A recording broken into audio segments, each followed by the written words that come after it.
ශ්‍රී ලංකාවේ ආර්ථිකය දැන් ටිකෙන් ටික නැගිටගෙන යනවා. ඉතින් මේ වෙලාවේ ගොඩක් දෙනෙක්ට තියෙන ප්‍රශ්නයක් තමයි අතේ තියෙන මුදල් වලට මොකද කරන්නේ? කොහෙද මේවා ආයෝජනය කරන්නේ? ඊටත් වඩා වැදගත් දේ මේ මුදල් ඇත්තටම සුරක්ෂිතද? මේ විග්‍රහයෙන් අපි ඒ ගැන සොයා බලමු. හරි. අපි මේ කතාවද පටන් ගමු ලොකු චිත්‍රයෙන්. ඒ කියන්නේ රටේ ආර්ථික නැගිටීමේ. ඊට පස්සේ අපි ටිකෙන් ටික බලමු මේක අපේ ඉතුරුම් වලට බලපාන්නේ කොහොමද? බැංකුයි මූල්‍ය සමාගමුයි අතර තියෙන වෙනස මොකද්ද? අන්තිමට මේ ඉතුරුම් වල අනාගතය කොයි පැත්තටද යන්නේ කියලා.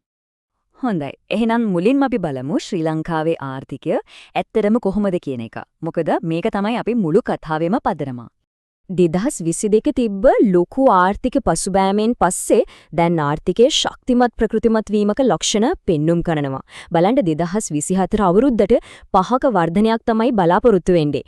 ඒක ඇත්තටම හොඳ සලකුණක්. දැන් මේක නම් හරිම වැදගත්. අපේ ආර්ථිකය හැදිලා තියෙන්නේ කොහොමද? බලන්න දල දේශීය නිෂ්පාදිතයෙන්. ඒ කියන්නේ රටේ මුළු ආදායමෙන් 65ක වගේ ලොකු කොටසක් එන්නේ සේවා අංශයෙන්. ඒ කියන්නේ සංචාරක ව්‍යාපාරය, බැංකු සේවා මේ වගේ දේවල් වලින්. මේකෙන් අපිට පැහැදිලි චිත්‍රයක් මවා ගන්න පුළුවන් ආර්ථිකයේ යොමු වෙලා තියෙන දිශාව ගැන. ඉතින් මේ ආර්ථික වර්ධනයට පණ දෙන්නේ මොනවද? ප්‍රධාන වශයෙන්ම කාරණා තුනක් තියෙනවා. එකක් තමයි සංචාරක ව්‍යාපාරය, අනිත් එක විදේශගත ශ්‍රමිකයන් අපේ රටට එවන මුදල්. ඊට අමතරව ඉදිකිරීම් කර්මාන්තයත් මේකට ලොකු දායකත්වයක් දෙනවා. හරි. රටේ ආර්ථිකය හොඳ වෙනකොට ඒක සාමාන්‍ය මිනිස්සෙක්ගේ මුදල් පසුම්බියට බලපාන්නේ කොහොමද? අපි දැන් මේ පැත්තට හැරමු බලන්න. ඉතින් හැමෝටම තියෙන ප්‍රශ්නය තමයි මේක. මේ ආර්ථිකය හොඳ වෙනවා කියන එක ඇත්ත. ඒකත් එක්ක මිනිස්සු ඇත්තටම මුදල් ඉතුරු කරන මට්ටමකට ඇවිල්ලා දින්නේ. දත්ත සහ ක්ෂේත්‍රයේන අය කියන දේවල් වලින් පෙන්නේ පැහැදිලි වෙනසක්. මහාචාර්ය ජයන්ත දේවසිරි කියන විදිහට මිනිස්සු දැන් යැපීම් මට්ටමෙන් එහාට ගෙහින් ආයෙත් ස්ථාවර තැන්පතු වගේ ක්‍රමවත් ඉතුරුම් වලට යොමු වෙනවා. මේකෙන් කියවෙන්නේ මිනිස්සුන්ගේ විශ්වාසය ටිකෙන් ටික වැඩි වෙනම කියන එක. හොඳයි. ඉතුරු කරනවා නම් ඒ මුදල් යොදවන්නේ කොහෙද? ගොඩක් දෙනෙක් තෝරගන්න විකල්පයක් තියෙනවා. ඒ තමයි ස්ථාවර තැන්පතු. මොකද ඒකේ අවදානම අඩුයි, ස්ථාවර ආදායමක් ලැබෙනවා කියන විශ්වාසය තියෙන නිසා ඒක තාමත් ගොඩක් ජනප්‍රියයි. හරි. එතකොට අපිට ඉතුරු කරන්න තියෙන ප්‍රධානම තැන් දෙකක් තියෙනවානේ. ඒ තමයි බැංකු සහ මූල්‍ය සමාගම්. අපි දැන් බලමු මේ දෙක අතර තියෙන වෙනස්කම් මොනවද, සමානකම් මොනවද කියලා. බැලුබැල්මට මේ දෙක වෙනස් ආයතන දෙකක් වගේ පේනුනට වැදගත්ම දේ තමයි දෙකම පාලනය වෙන්නේ එකම අධිකාරියකින්. ඒ කියන්නේ ශ්‍රී ලංකා මහ බැංකුවෙන්. ඉතින් ඒ නිසා මූලික ආරක්ෂාවක් ගන්න අපිට සහතිකයක් තියෙනවා. මේ ආරක්ෂාව තහවුරු කරන්න නියාමකයින්, ඒ කියන්නේ මහ බැංකුව හැම මූල්‍ය ආයතනයකටම කියනවා හදිසි පාඩුවක් වුණොත් ඒක දරා ගන්න පුළුවන් විදිහට අමතර මුදල් ප්‍රමාණයක් තියාගන්න කියලා.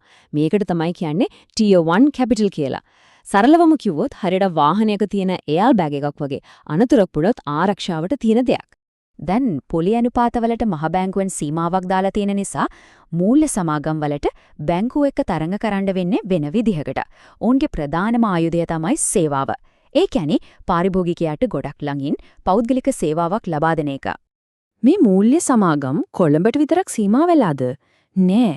ඕන් නගරවලින් එහාට ගිහින් රටේ අනිත් ප්‍රදේශවල ඉන්න මිනිස්සුන්ටත් මූල්‍ය පහසුකම් සපයන්නේ කොහොමද? අපි දැන් ඒ ගැන ටිකක් බලමු. මේ ප්‍රස්තාරයෙන් මේ කතාව හොඳටම පැහැදිලි වෙනවා. බලන්න මූල්‍ය සමාගම් ලබා දෙන ණය වලින් 80ක්, ඒ කියන්නේ 10න් 8ක්ම යන්නේ ග්‍රාමීණ ප්‍රදේශවලට. මේකෙන් පේනව නේද ඔවුන් කුඩා ව්‍යාපාරවලට සහ සාමාන්‍ය පුද්ගලයන්ට කොයිතරම් ලොකු සහයෝගයක් දෙනවද කියලා. ඉතින් මොනවටද මේ ණය ගන්නෙ? වැඩිපුරම තියෙන්නේ වාහන ලීසින්. ඊට පස්සේ දීපල උකස් තියෙනවා. ඒ වගේම රන් ණයත්, ඒ කියන්නේ උකස් සේවාවත් ඔවුන්ගේ ණය කළඹුවෙන් 30ක් වගේ ලොකු ප්‍රමාණයක්. මේ ඔක්කොම මිනිස්සුන්ගේ අත්‍යවශ්‍ය දේවල්. හරි. අපි වර්තමාන තත්ත්වය ගැන කතා කළා. දැන් අපි පොඩ්ඩ අනාගතය දිහා බලමු. ඉතුරුම් වල අනාගතය මොන වගේ වෙයිද? විශේෂයෙන්ම අලුත් පරම්පරාවට අනුවර්තනය වෙන්න මොනවද කරන්න වෙන්නේ? මෙතන තියෙන ලොකුම අභියෝගයක් තමයි අලුත් පරම්පරාව. ඒ කියන්නේ Gen Z, Gen Alpha වගේ අයව මේ ඉතුරුම් වලට සම්බන්ධ කරගන්නේ කොහොමද කියන එක. මොකද ඔවුන්ගේ මුදල් පිළිබඳ ආකල්ප සහ පුරුදු ගොඩක් වෙනස්. මේකට එක පිළියමක් තමයි ගේමිෆිකේෂන් කියන සංකල්පය. සරලවම කිව්වොත් ඉතුරු කරන එක හරියට වීඩියෝ ගේම් එකක් ගහනවා වගේ විනෝදජනක අත්දැකීමක් කරන එක. ඉතුරු මිලක්කවලට ළඟා වෙනකොට පොයින්ට්ස් හම්බ වෙනවා, ලෙවල් අප් වෙනවා වගේ දේවල්. මේක තරුණීන්ව ආකර්ෂණය කරගන්න හොඳ ක්‍රමයක්. ඉස්සරහට තව අලුත් දේවල් එන්න නියමිතයි.